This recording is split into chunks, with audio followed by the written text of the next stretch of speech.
전 대표를 최종 제명하면서 당내 갈등이 최고조에 달하고 있습니다. 장동혁 지도부는 주말 고비만 버티면 타겟책이 보인다고 분석하고 있지만 친한계뿐 아니라 온건파로 분류되는 오세훈 서울시장까지 처참한 결정이라며 장동혁 대표의 사퇴를 촉구했는데요. 일각에서는 지도부와 맞서는 비당권파 연대 가능성도 제기됩니다. 지방선거를 4달 앞두고 쪼개진 야당의 상황으로 정치훈 시작합니다. 여러분의 힘, 국민의 힘, 그리고 저의 힘, 장동혁입니다. 그 정도도 올릴 수 없다면 익명 게시판을 뭐하러 두는 겁니까?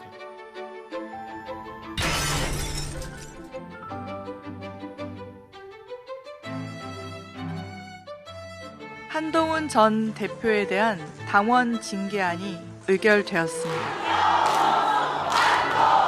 오늘 저는 제명당했습니다. 반드시 돌아옵니다. 한동훈 전 대표에 대한 제명 결정은 심각한 해당 행위로 장동혁 지도부는 이번 사태에 책임을 지고 즉각 물러나야 합니다. 원내대표도 장 대표와 함께 사퇴해야 된다고. 지방선거를 지금 이 체제로 치를 수 있냐 없냐를 당원들한테 한번 여쭤보는 게 순리인 것 같아요. 당대표의 재신임 투표라든지.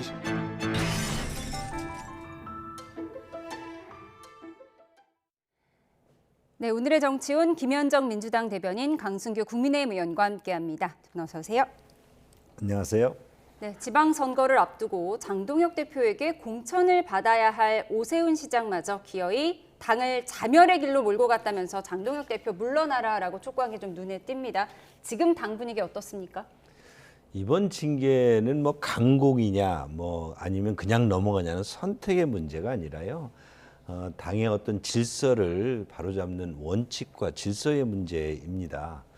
당 게시판 사건이 있었습니다.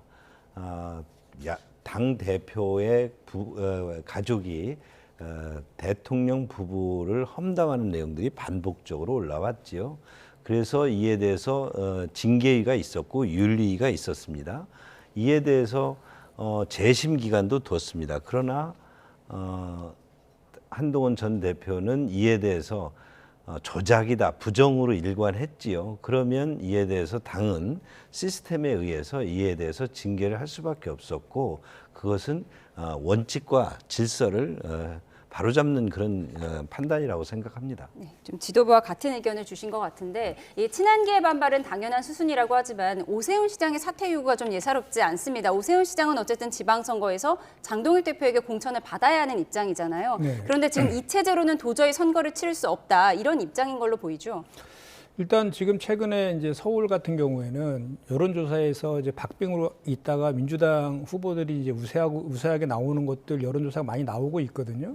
그리고 또 이제 이제 나경원 의원도 지금 서울시장 후보로 거론되고 있잖아요. 그런데 나경원 후보가 지금 그 지방선거 기획단장을 맡고 있는데 그 경선 룰을 당원 50%에서 70%를 올리려고 하는 가능성이 높아졌다 이런 얘기도 있잖아요. 그리고 그래서 또 나경원 의원이 장동혁 대표하고 또 친하다는 얘기도 있고 그래서 경선이나 뭐 공천 또는 그 본선에 나가더라도 그 이제 선거에서 질 거라는 그런 이기의식이 작동한 것으로 저는 이제 보여지고요.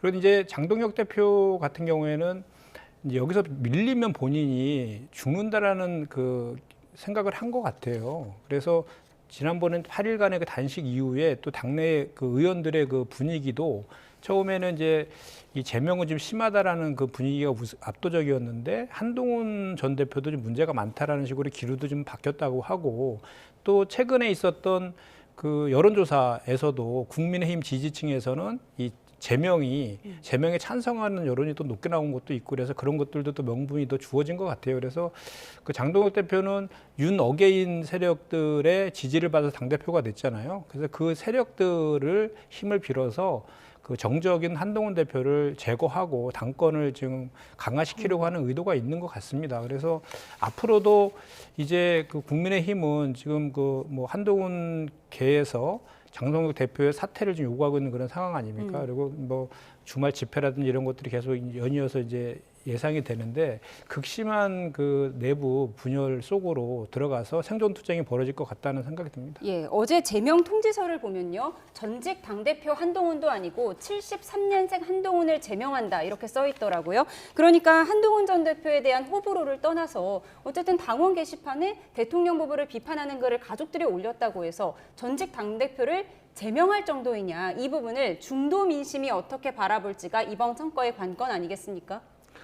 중도는 이도저도 아닌 무슨 뭐 이렇게 뭐 흔들림만 있는 것이 아니라 중도는 중용의 철학, 원칙을 바로 세우고 그 원칙 속에서 좌든 우든 유연성을 갖는 것이 이제 중용의 철학, 중도라고 볼 수 있는데, 원칙을 바로 세우지 않으면 중도층을 그저 그냥 이도저도 아닌 그 당의 이런저런 모습으로 간다고 그래서 중도층이 저희 지지를 할 수 있다고 보지 않습니다. 그런 만큼 지금 이번 문제는 저희가 어떤 당 대표로서 부적절한 행위가 있었다는 비판이 있고, 그것이 어떤 윤리라든가 징계위에서 상당 부분 사실로 확인이 되었어요.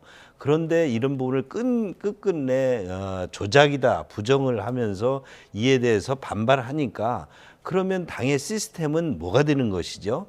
당이 윤리나 당이 징계위를 통해서 이러이러한 부분이 잘못됐다. 그렇다면 그거에 대해 진정한 사과를 해야 되는데, 사과나 이런 절차도 없고 재심의 기회를 줬는데도 재심을 하지 않는다.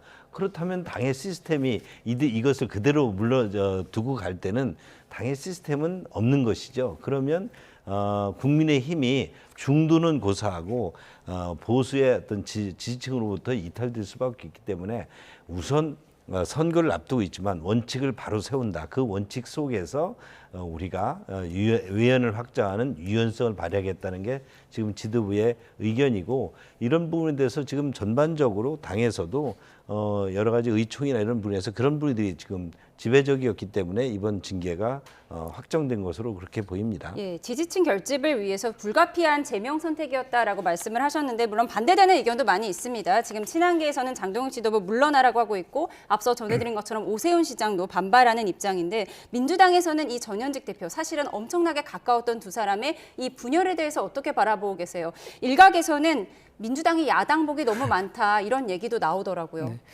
아니, 그 야당복 얘기는 좀 맞지 않는 것 같고요. 사실은 그 보수 정당이 정상적으로 건전하게 있을 때 여야 관계도 좋고, 또 그에 기반해서 국정 안정도 깨할 수 있는 것이기 때문에 이런 내부 혼란들은 빠르게 수습되기를 사실 바라고요.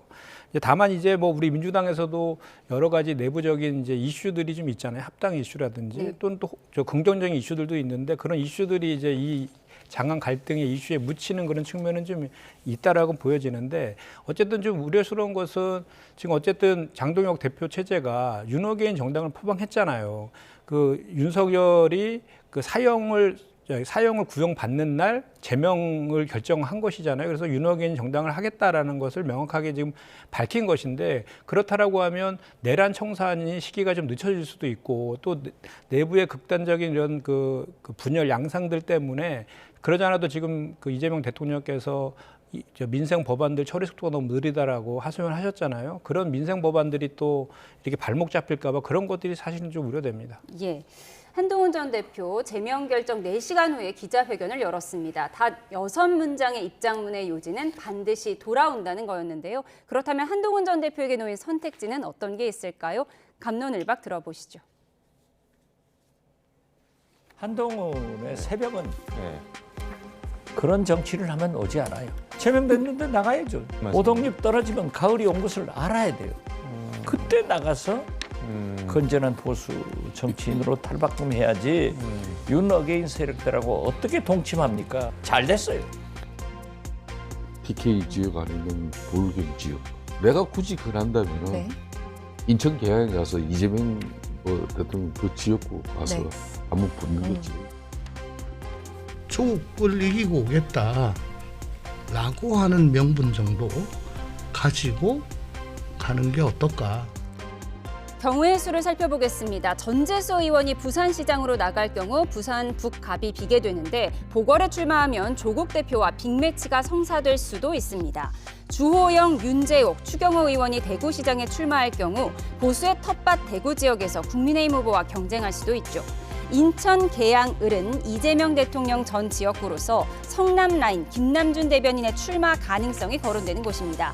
그리고 민주당 이병진 의원의 당선 무효형으로 자리가 난 경기 평택 을 부정선거를 주장하는 황교안 자유화혁신 대표가 최근 출마 선언을 했는데요. 지난해 장동혁 대표의 나는 황교안이다라는 발언이 논란이 되기도 했습니다.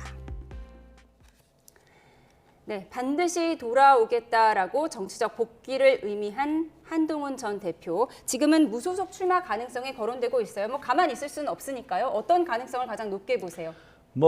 한동훈 전 대표의 전적인 판단이 따르겠죠. 판단에 있을 수밖에 없는데 저는 무소속 출마다 또 우리 지금의 야권 우세 지역의 그 야권 후보와 경합을 하겠다 이런 부분들은 본인의 결정이겠지만 돌아온다는 것은 보수층으로 다시 돌아오겠다는 것이고 보수의 주인이라는 것을 자처하셨는데 그러면 보수들이 지금 한동훈 대표가 무속으로 돌아와서 보수층에 표를 분열하는 그런 선택을 하게 될 때 본인이 돌아온다는 것은 어떤 의미인 건지 그래서 지금 이번 지방선거에서 보수가 철저히 망해서 본인이 다시 보수의 어떤 지지층을 얻게 되는 그런 계기를 지방선거 패배로서 얻겠다는 것인지 잘 모르겠고요. 저희는 그렇습니다. 지금 우리 당에서 출당 조치가 된 만큼 본인의 이제 정치적 어떤 향로를 본인이 이제 판단을 해봐야 될 거다. 근데 지금 사건을 되돌아봤으면 좋겠습니다. 지난 총선의 패배, 총선 패배의 당대표의 그 복귀, 그리고 탄핵과 그러니까 계엄과 탄핵 정국에서 본인의 역할 그리고 이번 출당 조치까지 어떤 행보를 해왔는지를 한번 잘 살펴보면 그것이 보수의 어떤 결합, 보수의 단합, 그다음에 여러 가지 보수의 어떤 새로운 미래 비전을 위한 방향을 제대로 설정한 것인지 그저 무슨 윤허개인 세력과의 결별이니 윤허개인은 안 된다든지 이런 부분에 지금 민주당의 어떤 프레임에 본인이 동조하면서 이런 보수의 분열을 가져오진 않는지 이런 판단해 보시고 앞으로 정치 향로를 해야 어떤 지지층이든 지금 한동훈 전 대표의 지지 세력이 어느 정도 있는지 여론조사에서 나타나겠지만 이런 부분 등이 더 확산될 것인지 이런 층마저도 잃어버릴 건지를 본인의 결정에 달려있다고 봐야 되겠죠. 원론적인 말씀을 해주신 것 같은데 무소속으로 출마해서 한동훈 전 대표 입장에서는 무소속 출마해서 이기고 돌아오면 최상의 시나리오겠지만 만약에 이제 보수표를 분열시켜서 어부지리로 민주당 후보가 당선이 될 경우가 이제 최악의 시나리오가 될 것 같습니다. 민주당 입장에서 말고 그냥 동료 정치인으로서 만약 한동훈 전 대표라면 어떤 선택을 할 거라고 생각하세요? 지금 그 말씀하신 것처럼 한동훈 전 대표가 돌아오겠다고 했거든요. 그거는 이제 복당을 의미하는 거잖아요. 돌아오겠다는 것인데 무소속으로 출마했을 경우에 그 자당의 그 국민의힘 후보들한테 피해를 주는 방식으로 이렇게 할 수는 없는 거잖아요. 그래서 만약에 그나마 그 한동훈 전 대표가 출마를 해서 명분을 얻으려면 험지에 출마해서 거기에 민주당 후보를 꺾는 그런 선택지밖에 제가 봤을 때는 없어 보이거든요. 예를 들어서 계양이라든지 우리가 유리한 지역들 있지 않습니까?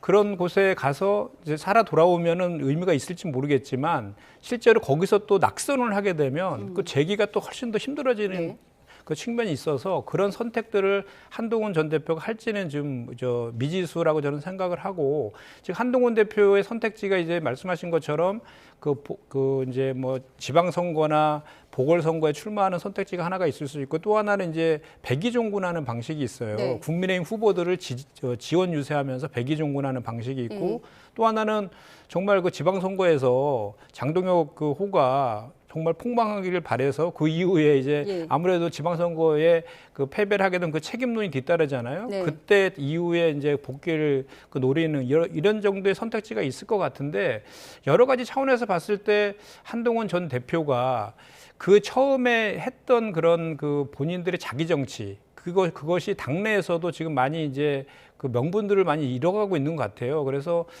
한동훈 전 대표가 지금 뭐 가처분, 뭐 법적인 조치, 또 신당 창당 여러 가지 얘기들이 나오고 있는데 하나하나 따져보면 쉬운 선택지가 지금 없어 보입니다. 그렇죠. 그래서 결국은 그 내부의 장관 간의 그런 그 권력 투쟁 그런 것들이 더 심화될 가능성이 대단히 높아 보여서 그 끝이 어디가 될지 저도 좀 궁금합니다. 예, 국민의힘 후보들 지원하면서 백기종군하라는 건 지금 막 쫓겨난 전직 당대표한테 너무 가혹한 말 아닌가요? 그러니까 그게 본인이 이제 살아서 돌아오겠다고 했으니까 과거에 이순신 장군처럼 그렇게 백기종군을 해가지고 그 이제 그 지금 저 국민의힘 입장에서는 너무 이제 구구강성 윤핵인 정당으로 획양관이냐는 비판이 있으니까 그래도 상대적으로 이제 합리적 보수나 중도 확장성이 있는 한동훈 그 전 대표가 그 선거 때 그 지원 유세라든지 이런 걸 하게 되면 뭐 저기 그 승리가 절박한 후보 입장에서는 그걸 또 거부하기도 쉽지 않거든요. 그런 것을 했을 때 그것이 또 그 국민의힘 당원들의 마음을 녹일 수도 있는 기제가 또 될 수도 있기 때문에 그것도 하나의 선택지가 될 수 있을 것 같은데 실제로 한동훈 전 대표의 그 저기 정치 스타일 좀 속이 좁잖아요. 그런 스타일상 그걸 할지는 또 그것도 약간 좀 회의적이긴 합니다. 예, 속이 좁다는 건 이제 개인 의견으로 듣도록 하고요. 무소속으로 출마를 할지 아니면 김현정 의원님 말씀처럼 백기종군을 할 수도 있을지 한동훈 전 대표가 아마도 다음 달 8일 토크 콘서트에서 입장을 밝히지 않을까 싶습니다. 저희는 다음 키워드로 가겠습니다. 김건희 씨에게 징역 1년 8개월을 선고한 1심 재판부 주가 조작 혐의의 무죄를 선고했는데 이 결정적 근거가 된 건 주가 조작 공범들이 김 씨를 비속어로 표현한 문자 메시지였다고 합니다. 도이치모터스 주식을 이용한 시세 조종 행위와 관련하여 피고인이 시세 조종 세력과 공동정범으로서 범행을 실행한 것이라고 단정하기 어렵다고 보입니다. 주가 조작 공범들이 문자 메시지를 통해 피아가 분명한 팀을 거론하면서 김건희 등 싸가지 시스터즈 같은 선수들 말고라고 말하는 등 선을 긋는 모습을 비추어 함께 시세 조정을 한 것으로 판단되지는 않는다는 겁니다. 또 시세 조정 주범 외에 방조 혐의에 대해서는 공소장에 담기지 않아 판단하지 않는다면서도 만약 방조에 해당한다고 하더라도 공소시효가 끝난 것으로 보인다고 밝혀 항소심에서 1심 재판부 무죄 판단을 뒤집어야 하는 특검의 부담은 더 커졌습니다. 네, 오늘 판결문이 공개가 됐습니다. 1심 재판부는 시세 조종 세력들이 김 씨와 함께 주가 조작을 할 의사가 없었다는 판단 근거로 이들이 김 씨를 싸가지 시스터즈다. 싸가지 시스터즈는 빼고 우리 함께하자. 이런 문자 메시지가 공개됐다는 거예요. 법원이나 판사 입장에서 판단은 오직 사실과 법리에서 하지 않겠습니까? 주가 조작에 대한 공동정범 혐의에 대해서 특검이 제기한 그런 혐의에 대해서 사실들의 여러 편린들을 시줄날줄로 엮어보지 않겠습니까? 그래서 이것이 공동정범에 해당되는지를 판단을 해봤는데 그런 사실들이 공동정범이라는 법리를 적용하기에 부족하다는 것이고 그런 판단을 하기 어렵다는 것이 이번 재판부의 판단 아니겠습니까? 이런 측면에서 보면 이번 재판부의 판결은 뭐 정당했다고 보고요. 그동안 사실 이 김건희 씨의 김건희 여사의 주가 조작 혐의에 대해서는 문재인 정부에서도 검찰에 탈탈 털었던 것이고 또 야당이 수년간 문제 제기를 해왔습니다. 그리고 그동안 특검이 수개월 동안 정말 탈탈 털지 않았습니까? 그렇게 해서 찾아낸 사실들이 저는 뭐 싸가지 시스터즈 같은 공동정보로 판단하기 어려운 편린들이 더 많아 보인다라는 것이기 때문에 저는 이번 재판부가 이에 대해서 법리에 의해서 사실에 입각해서 판단했다 이렇게 보여집니다. 네, 이렇게 판결문이 공개가 된 건데 민주당에서는 1심 재판부 판단에 대해서 충격과 분노를 금할 수 없다라고 했었거든요. 그리고 또 재판부가 김건희 씨, 명태균 씨 여론조사 수수 혐의에 대해서도 명태균 씨가 다소 망상적인 사람으로 보인다면서 이제 무죄 판단의 근거로 삼았거든요. 이 무죄 판단 근거에 대해서 어떻게 보고 계세요? 정말 그 판결은 뭐 존중해야 되겠지만 이 판결을 보면서 저는 그 지기현 판사가 구속 취소로 윤석열을 풀어줬을 때 그 시즌 2를 보는 것 같았어요. 그러니까 뭐 풀어줄 결심을 한 선고 아니었나 이런 생각이 듭니다. 그 김건희 씨 하면은 부의제로를 불리면서 정말 그 권세를 윤석열 전 대통령보다도 누렸다라는 그런 비판의 중심에 있는 사람 아닙니까? 그리고 또 주가 조작 같은 경우도 윤석열 정치검찰에서 봐주기 수사, 황제 수사에서 그 수사할 시기들을 놓쳐서 공소시효가 도구하게 한 원인도 만들었던 것이고 그런 것들에 대해서 봤을 때는 국민의 법 상식에는 전혀 맞지 않은 그런 판결이었다라는 지적을 하지 않을 수가 없습니다. 그리고 여론조사 무상으로 대여하고 공천을 대가로 받았다. 그거 관련해서도 얼마나 많은 녹취들이 구체적인 증거들이 있습니까? 실제로 김건희와 명태균이 통화한 녹취록도 나와 있고 윤석열 전 대통령과 명태균이 통화해서 윤상현 공관위원장한테 얘기했다. 그게 녹취록도 나오고 그 다음날 단수 공천된 것도 명확하게 확인이 되었잖아요. 그럼에도 불구하고 그런 것들에 대해서 무죄 선고를 했다는 것은 법리적으로나 뭐 법 상식적으로나 또는 국민의 법 상식에서 도저히 이해할 수 없는 그런 판결이다. 그래서 이번 판결을 보면서 제2의 종합특검 그리고 사법개혁 왜 필요한지에 대해서 국민들이 또 한 번 느끼지 않았을까 이렇게 생각하고 그 특검에서는 바로 항소를 해서 지금 잘못 법리 판단한 것에 대해서 바로 잡아야 된다고 생각을 좀 합니다. 네. 예, 김건희 씨 도이치 주가 조작에 대한 무죄 판결에 근거화된 문자 메시지 짧게 살펴봤습니다. 저희는 다음 키워드로 가겠습니다. 정부가 어제 부동산 대책을 발표했죠. 자투리 땅까지 탈탈 털어서 이른바 영끌 공급을 하겠다고 한 건데요. 이번 대책으로 과연 집값이 잡힐 수 있을까요? 구원투수다, 유통기한 지난 냉동식품이다. 여야 공방 들어보시죠. 부동산 공급 구원투수와 같습니다. 그러나 국민의힘은 대책이 발표되기가 무섭게 이견을 표명하며 정책 전반에 제동을 거는 정치적 목리를 부리고 있습니다. 문재인 정부의 8.4 대책과 비교해보면 발표된 입지부터 현 지자체 반대까지 똑같습니다. 마치 부동산계의 유통기한 지난 냉동 상품 같습니다. 집 가진 사람, 죄인 취급해서 세금 폭탄 퍼붓고 오히려 다락같이 집값을 올린 문재인 정부 대자비입니다. 이런 가운데 한국갤럽 조사에서는 이재명 정부의 부동산 정책에 대해서 26%가 잘하고 있다, 40%가 잘못하고 있다고 답했고 집값이 오를 거라는 전망이 48%, 내릴 거라고 전망한 응답이 19%로 나타났습니다. 네. 정부 입장에서는 우체국과 골프장, 철도 부지까지 탈탈 털어서 사실상 영끌 수준의 공급을 하겠다는 건데 지금 여론조사 결과를 보면 국민들이 그다지 기대하고 있지 않은 것 같습니다. 대통령 지지율에 비해서 이 부동산 정책을 잘하고 있다는 응답은 상당히 적은 것 같아요. 일단 여론조사가 27일부터 29일 사이에 실시가 됐거든요. 근데 이제 정부에서 이번에 12구 대책 발표한 건 29일이잖아요. 그래서 그 정부 발표가 반영되지 않은 여론조사인 것 같아요. 그래서 전반적인 부동산 전반적으로 정책에 대한 이제 그렇게 하는 건데 워낙 이제 부동산과 관련해서는 국민들이 되게 민감하시고 그렇죠. 부동산 가격은 계속 오르고 있는 것도 사실이기 때문에 그와 관련된 것들이 이제 국민들의 정서가 좀 반영된 여론조사 아닌가 이런 생각이 듭니다. 근데 이번 조치 같은 경우는 지난 97 대책, 25년 9월 7일에 했던 부동산 공급 대책에 이어서 두 번째로 하는 이제 부동산 공급 대책인데요.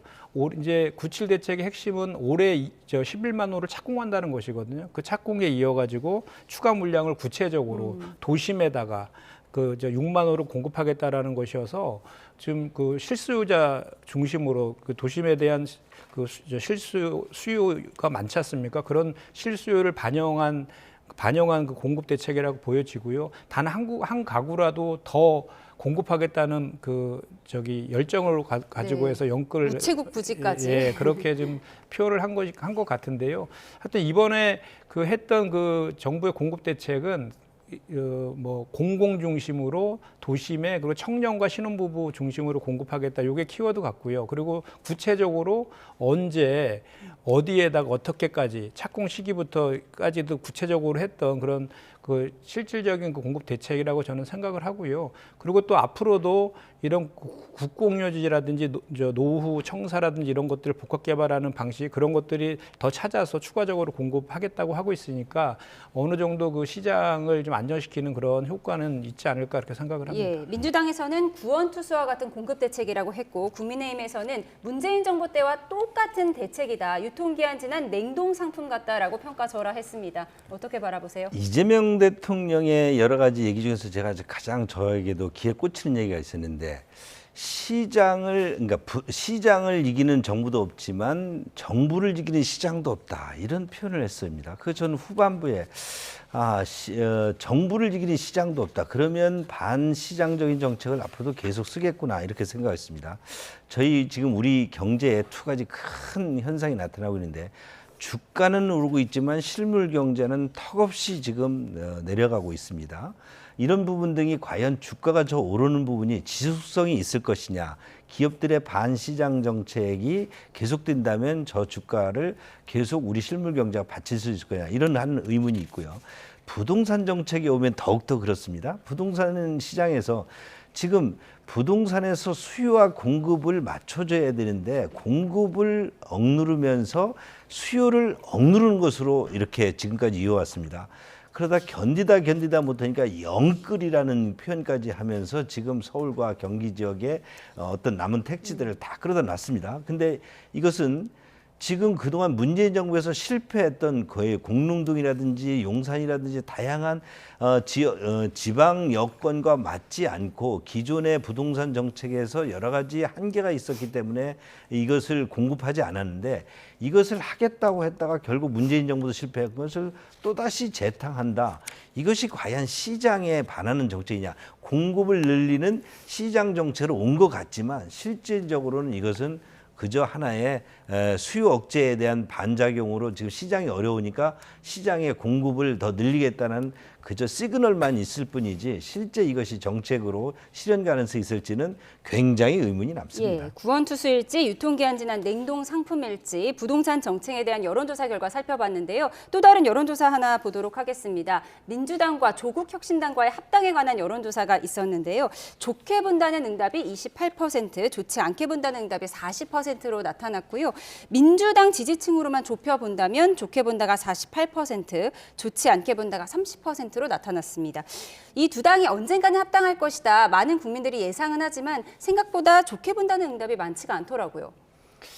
저건 아마도 이제 저희 더불어민주당하고 조국혁신당은 그동안 추구했던 그 방향성이나 철학 같은 게 공통되는 것들이 상당히 많이 있었고 지난번 이재명 정부를 탄생시킨 데도 같이 연대도 했고 그런 정당이기 때문에 언젠가는 이제 합쳐야 된다라는 생각들은 공히 갖고 있는데 이제 최근에 이제 그 양당의 합당과 관련해서 우리 당대표께서 깜짝 그 제안을 했잖아요. 그래 내부의 그 절차들, 수기 절차나 이런 거 공론화 절차를 밟지 않고 먼저 제안을 하고 그 다음에 이제 그 절차를 밟겠다라고 한 것, 그것들에 대한 좀 부정적인 그런 정서들이 좀 반영이 된 거 아닌가 그렇게 생각합니다. 그래서 이제 원래 이번 주부터 그런 수기 과정을 거치기로 했었는데 이해찬 전 총리 돌아가시는 것 때문에 다음 주부터 이제 그런 절차들이 밟아질 것인데 그런 절차들 속에서 당과 당원들 그리고 의원들의 그 생각들, 다양한 의견들을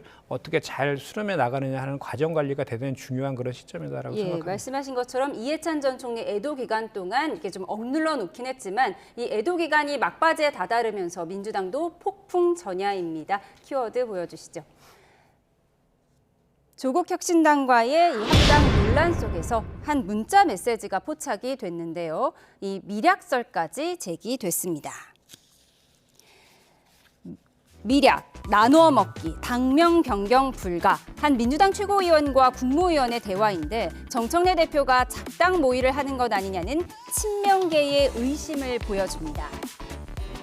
그동안 나란히 상주석을 지킨 차기 유력 당권주자 정청래와 김민석. 최근 정청래 대표와 가까운 김어준 씨가 친명인 김민석 총리를 서울시장 선거에 나가게 해서 당대표 출마를 막으려는 것 아니냐는 논란이 있었습니다.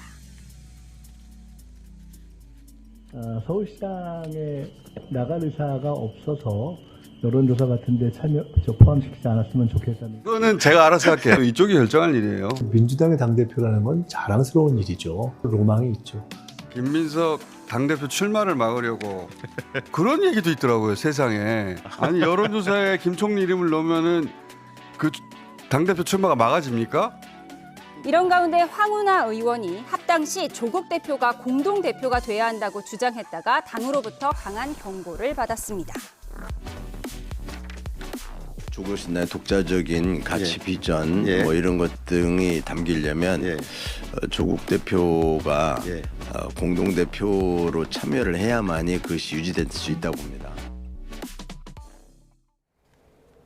네, 추모 기간에 눌러놓았던 신경전이 곧 수면 위로 올라올 것 같습니다. 지금 합당 논의 진행 상황이 어느 정도 됐는지 짧게만 한번 정리를 해주시죠. 네, 좀 전에 말씀드린 것처럼 원래 이번 주부터 뭐 정책의총을 비롯해가지고 당무위라든지 뭐 당원들에 대한 그 토론회라든지 또는 당원 투표라든지 이런 것들을 차례대로 이렇게 하기로 했고 3월 말 정도까지는 이제 합당 절차를 마무리하는 그런 저거였는데 지금 그 추모 기간이어갖고 다음 주부터 그 절차가 진행될 그런 예정으로 있습니다. 예, 이런 가운데 또 문자 메시지가 포착이 됐어요. 왜 의원님들은 이렇게 문자 메시지를 터놓고 문자를 나누는지 잘 모르겠는데 이번에는 민주당 한 최고위원과 국무위원이 나눈 메시지인데 미략, 타격 소재, 당명 변경 불가. 그래서 이게 친명계가 친청계를 조금 공격하는 것 아니냐, 의심하는 것 아니냐 이런 분석이 나오더라고요. 뭐 당연히 그렇게 해석될 소지가 다분합니다. 명청 갈등이 이번 조국 혁신당과의 합당에서도 가장 우위에 있는 여론이 아닌가 이렇게 생각합니다.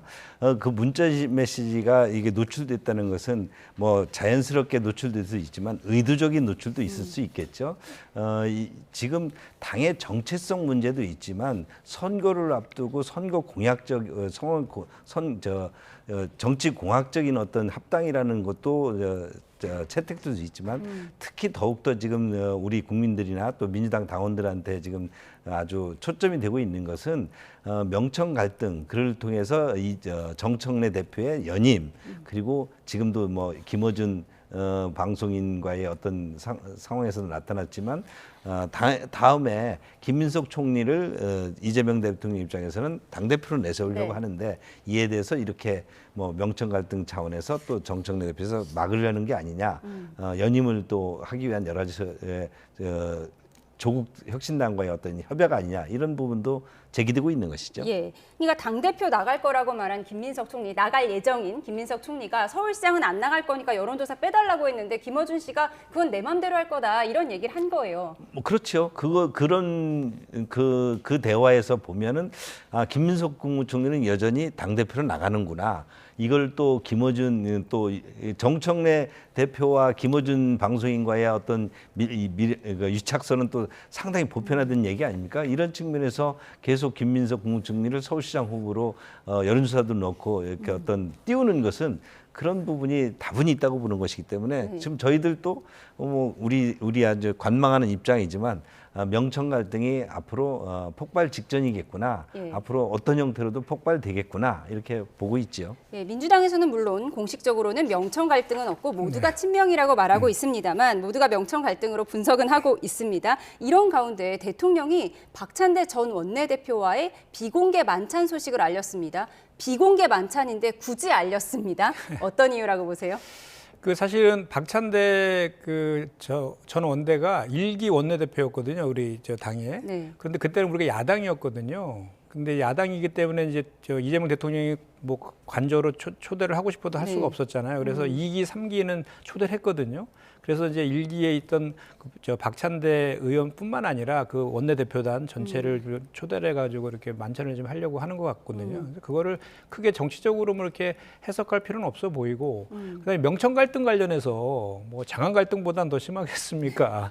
근데 지금 이제 그래서 제가 아까도 말씀드린 것처럼 사실은 이 합당 그 이슈는 우리 당 안에서는 핵폭탄급 이슈예요. 지금 이 문제를 슬기롭게 지혜롭게 잘 풀어가지 않으면 당이 또 혼란에 빠질 수가 있거든요. 그렇기 때문에 아까도 제가 말씀드렸지만 이것들을 수기하고 공론하는 과정들을 투명하고 다들 그 수용할 수 있게 어떤 결론이 나더라도 수용성 있게끔 하는 그런 절차들이 앞으로 좀 진행돼야 될 그런 필요성이 반드시 있다라고 보여지고, 그다음에 이제 각종 정치적인 해석들이 있을 수 있잖아요. 뭐 김어준 씨가 여론조사에 빼지 않는 이런 것들도. 근데 왜 안 빼주는 거죠? 그거 관련해서는 그냥 당사자가, 그러니까 본인은 이제 우리 서울시장 더불어민주당을 지지하는 사람들에게 효능감을 주기 위해서 이렇게 한다라고는 하지만, 그래도 당사자가 빼달라고 하면 그거는 빼주는 게 맞을 것 같고요.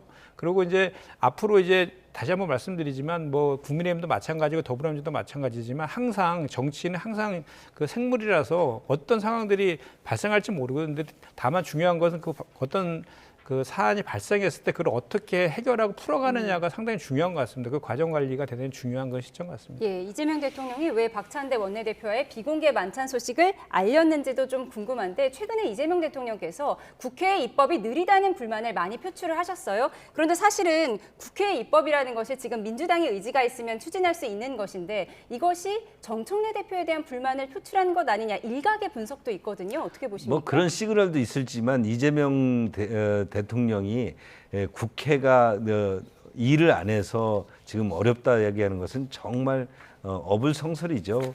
본인이 당대표이실 때 어떻게 민주당이 해왔는지를 좀 봐야 될 것 같고요. 지금 이 문제에 대해서 박찬대 전 원대를 이재명 대통령이 만났다. 이것은 분명한 정치적 시그널을 가지고 있는 것이죠.